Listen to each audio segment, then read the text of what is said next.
They just stood there, and then they spoke. Give us the child.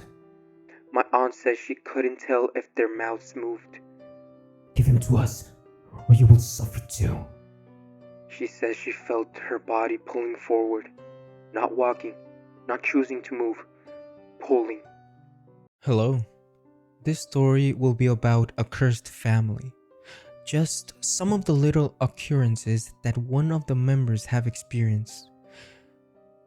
A pact was made, probably with some witches or with a much greater force that we don't know about. Or this might just be a story for some of you, but if you don't have enough respect for it, it might become your next reality. Let's begin with our program, What Crawls in the Night. Hello. I'm writing this more to empty something out of my chest than to scare anyone. Whether you believe it or not doesn't really matter to me anymore. I just need it out. I come from a family that has always been surrounded by things we don't talk about openly. I was told from a young age that my maternal grandfather made a pact. No one ever explains what kind of pact or with what, but whatever it was, it attached itself to us, not just to him, to all of us.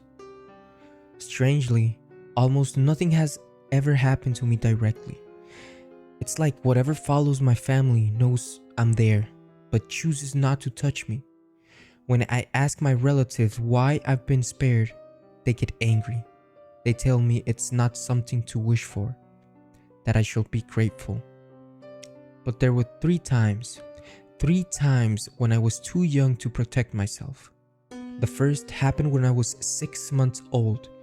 I obviously don't remember it, but I've heard the story so many times it feels like a memory. My parents were living in a small room behind my grandmother's house. The property was large, the kind where the darkness at night feels thicker than it should. That night, I was sleeping between my parents. My mother says she woke up suddenly, not because of a sound, but because something felt wrong. She reached for me. I wasn't there. She says the space where I should have been felt cold. She started screaming, "The baby! They took the baby!" Everyone in the house ran outside, and there I was, near the front gate, 1 or 2 meters away from the street, completely asleep, not crying, no injuries, no sign that I had been carried, just placed there.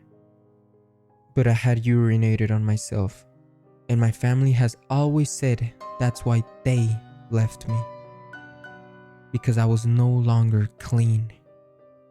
That's the part that stays with me, not the kidnapping attempt, not the fact that I was somehow taken from between 2 adults without waking them. It's the idea that something evaluated me and decided I wasn't worth taking.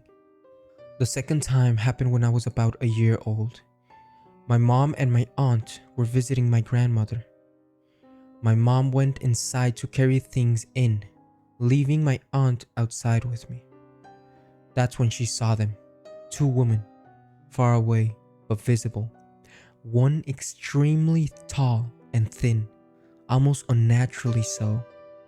The other short and very heavy, both dressed completely in black. They didn't wave, they didn't approach, they just stood there. And then they spoke. Give us the child. My aunt says she couldn't tell if their mouths moved. Give him to us, or you will suffer too. She says she felt her body pulling forward, not walking, not choosing to move, pulling, as if invisible hands were hooked into her spine. She began to pray. She doesn't even remember forming the words, just repeating God's name over and over again. She says time stretched. Minutes felt like hours. The women didn't run towards her. they didn't need to. Then she felt something yank her backwards, violently, and she was dragged inside the house. When my family saw her, her arms and legs were covered in scratches, long ones, deep ones. They wanted the child, she told them. I didn't give him to them. After that, things quieted down for a while. The third time is the only one I remember. I was 4 years old enough to know when something doesn't belong. My mom was pregnant with my younger brother, almost 9 months. I still slept between my parents. I think they felt safer that way. It was around 6 in the morning. I used to wake up early and lie still because they told me not to leave the bed until they woke up. I remember the room clearly. The curtains were thick. The door was closed. Then I saw a light pass outside the bedroom. It was too bright, not like sunlight. It shone through the curtains and through the wall. That's what I remember most. I could see it where there was no windows. It didn't hurt my eyes, but it should have. It stopped outside my mother's side of the bed. Then it passed through the wall. It hovered above her stomach. I couldn't see features, but I knew. I knew it was aware. I felt like it had a face, as if it looked at me, then at my mother's stomach, then back at me, back to her stomach, and back to me, over and over again, like it was comparing us, me, the one they didn't take, and the one who hadn't been born yet. It circled the bed once, slowly, and then it left. I wasn't afraid. That's what unsettles me now. I felt calm, observed, but calm. Almost like whatever it was had already decided something. I've had nothing happen to me since, not directly, but sometimes I wonder if the reason I've been left alone is because something else was chosen instead. I have more stories, not mine, but from cousins, uncles. And sometimes I think the only reason I'm telling this now is because I'm still waiting to find out why I was spared. Well guys, that was today's story. Pretty interesting. I think they were witches.